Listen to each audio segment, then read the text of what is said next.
नमस्ते सभी देवियों को। हम लोग अष्टावक्र गीता पढ़ रहे हैं। अष्टावक्र गीता में 16वां प्रकरण सूत्र 9वां। 16वां प्रकरण सूत्र 9वां। अष्टावक्र बोल रहे हैं। अष्टावक्र उवाच हातुमिच्छति संसारम् रागी दुःखः जिहासया वीतरागी हि निर्दुःख तस्मिन्नपि न खिद्यति। हातुमिच्छति संसारम् रागी दुःखः जिहासया वीतरागी हि निर्दुःख तस्मिन्नपि न खिद्यति। रागी पुरुष दुख से बचने के लिए संसार को त्यागना चाहता है, लेकिन वीतरागी दुख मुक्त होकर संसार के बीच भी खेद को प्राप्त नहीं होता। रागी पुरुष दुख से बचने के लिए संसार को त्यागना चाहता है, लेकिन वीतरागी दुख मुक्त होकर संसार के बीच भी खेद को प्राप्त नहीं होता। हरिओम।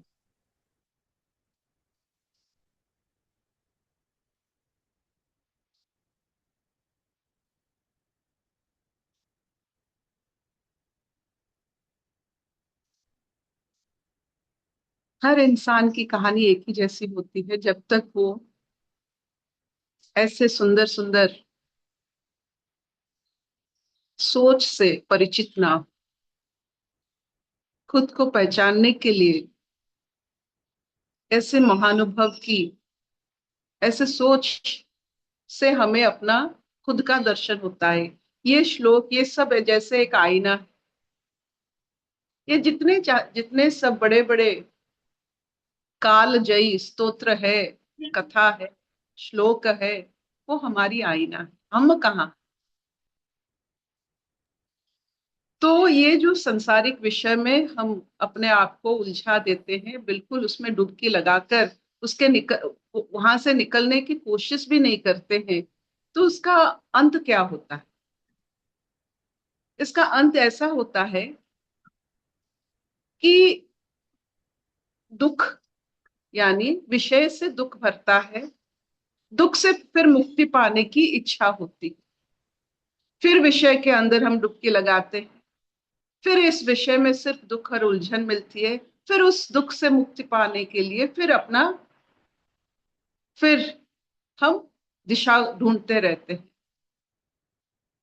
ये जो वित्तराग की कथा है या शब्द है, वित्तराग वो व्यक्ति है, वो स्थिति है जिसमें मनुष्य होकर भी राग द्वेष नहीं है। It's a possibility. एक ऐसा व्यक्ति जो अपने को, खुद को और ये सारे जो सोच है हमारे पूर्वज की, यानी हमारे जो दिग्दर्शक हैं, उनके सोच से जो अपने आप को देखा है, वो जानता है कि राग द्वेष से कुछ नहीं बनता है, यहाँ ज्यादा उलझन बनती है। तो एक ऐसा स्थिति अगर हम पा ले जिसमें राग द्वेष कुछ ना हो, वित्त राग जिसे कहते हैं, हम दुख से असंग होने के लिए आत्मज्ञान की उपलब्धि नहीं करते, दुख से परे होने के लिए ईश्वर की अनुभव नहीं करते। हम वो है जो ऐसे वितराग बन चुके हैं जिसमें राग द्वेष की कोई गुंजाइश नहीं है। कोई भी विषय में हमें डाल दो, राग द्वेष हमें उभरेगा नहीं है। ये एक स्थिति है, इसमें काम करना पड़ेगा। जो इस स्थिति को स्वयं अनुभव कर लेता है, वो विषय में रहते हुए भी राग द्वेष से मुक्त होकर आनंद में रहता है।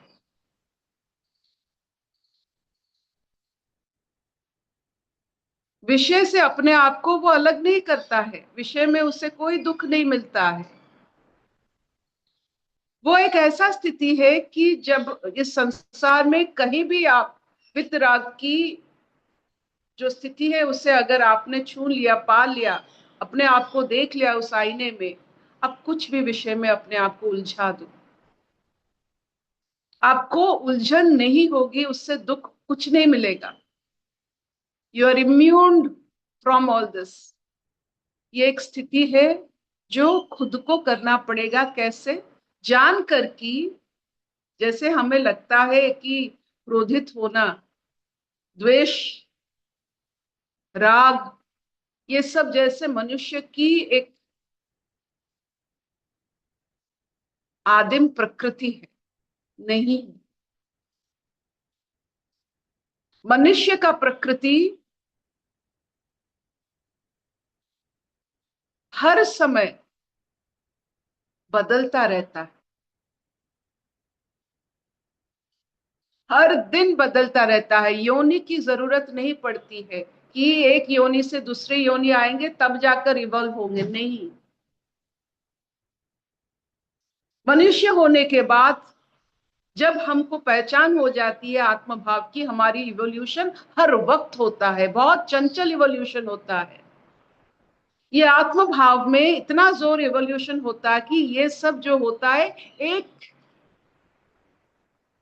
मतलब 1 मिनट तो बहुत है, एक क्षण में ये सब हो जाता है। Our evolution is the fastest when we are in the आत्म भाव।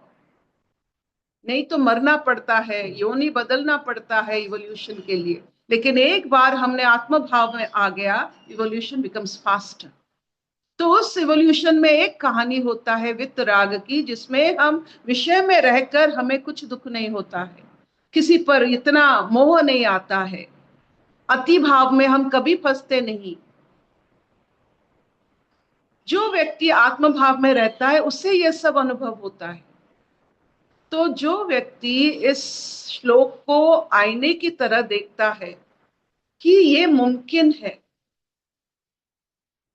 वित्त राग में रहना मुमकिन है, हम ऐसे जीवन बिताएंगे ना, राग और द्वेष में नहीं फंसने वाले हम। संसार के विषय में हम इतना ही काम करेंगे कि इसमें हमें दुख ही ना हो।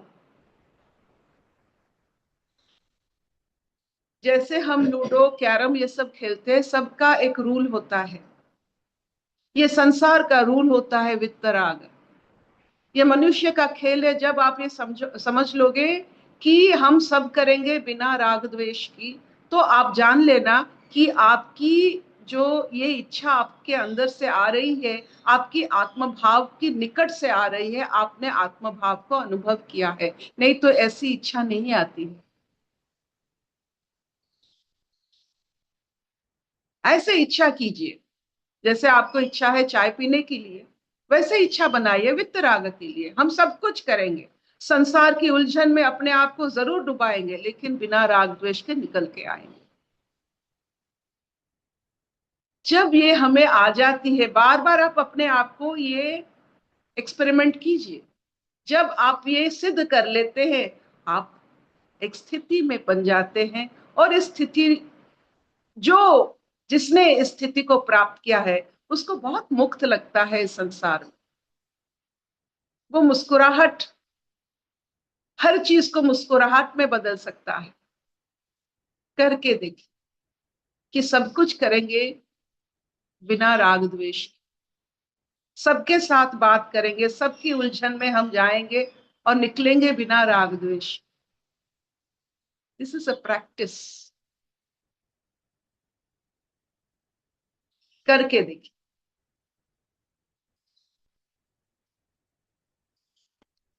क्या इतना चलेगा। हाँ मामा। हम्म।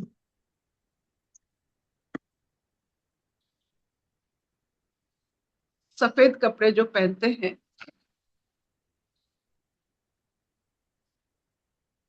वो इसीलिए पहनते हैं, जो उसका एहसास जानते हैं कि अपने आप को ऐसे हम चलाएं कि उस पर दाग ना लगे। तो आत्मभाव में जो अपने आप को जानते हैं वो ऐसे चलते हैं कि उन पर राग द्वेष ना आए, दाग ना लगे। राग द्वेष सफेद कपड़े में दाग जैसा होता है, आत्मभाव में ये सब दाग होते हैं। ये बार बार आपको करना पड़ता है और बार बार हम उसमें उलझेंगे।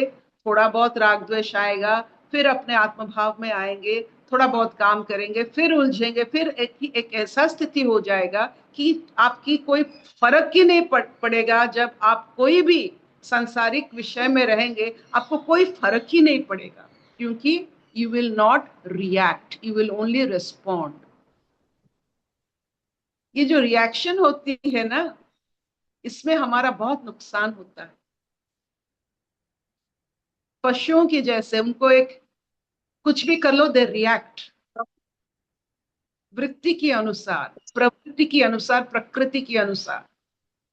We are human beings. पशु से हमारा थोड़ा बहुत अलग सोच, इस इन इन इन इन जो हमने सुना है ऐसे ऐसे महानुभूति की कहानी, ये श्लोक, इसीलिए हम पर असर पड़ता है, ये सब हम जान लेते हैं।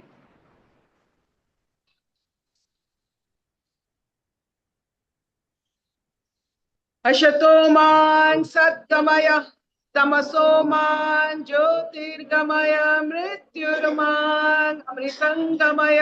सर्वे सुखिनः सन्तु, सर्वे सन्तु निरामया, सर्वे भद्राणि पश्यन्तु, मा कश्चित् दुःखभाग् भवेत्। ओम शांति शांति शांति ही। उलझिए, विषय में उलझिए और देखिए कितना राग द्वेष में अपने आप को देख पाते हो। देखिए, एक्सपेरिमेंट ऑन योरसेल्फ। हरिओम दीदी। हाँ बोलो। हाँ, ये सारा सुन के ना वैसे ही लग रहा है जैसे कोई वेल पे कोई लकड़ी पड़ी हुई है, ठीक है, तो उसके एज पे पड़ी हुई है। और क्योंकि ये ना पूरा राग और द्वेष की जो खेल है वो बहुत बैलेंसिंग एक्ट है, जिसने ये जान लिया। क्योंकि आप जितना भी राग में घुसोगे ना, उतना आपको यूनिवर्स वापस बैक टू स्क्वायर लाएगा, उतना दिखाएगा आपको कि इस राग से तेरा कुछ नहीं हुआ। ये मैं तो बहुत चेंजेबल हूँ, मेरा नेचर चेंजेबल है। मैं तुझे अभी राग दिख रही हूँ, अगले पल तुझे खराब दिखूंगी। तो चेंजेबल नेचर के साथ आप वापस बैक टू स्क्वायर आओगे। यूनिवर्स तो कंटिन्यूस कर ही रहा है अपना काम। जैसे कोई आपको बहुत अच्छा लगने लगे तो वही आपको फिर ऐसे लगता है कि अरे इसने तो मुझे धोखा दे दिया, प्यार में धोखा दे दिया, और लड़कों ने तो नहीं दिया, उसी ने दिया, क्योंकि आप उसमें उतना घुस गए थे। तो राग की कहानी ऐसे है, जैसे यदि बैलेंस में नहीं आए तभी इधर या उधर गिर जाते हो, और वेल में गिरने के बहुत अच्छे चांसेस हैं।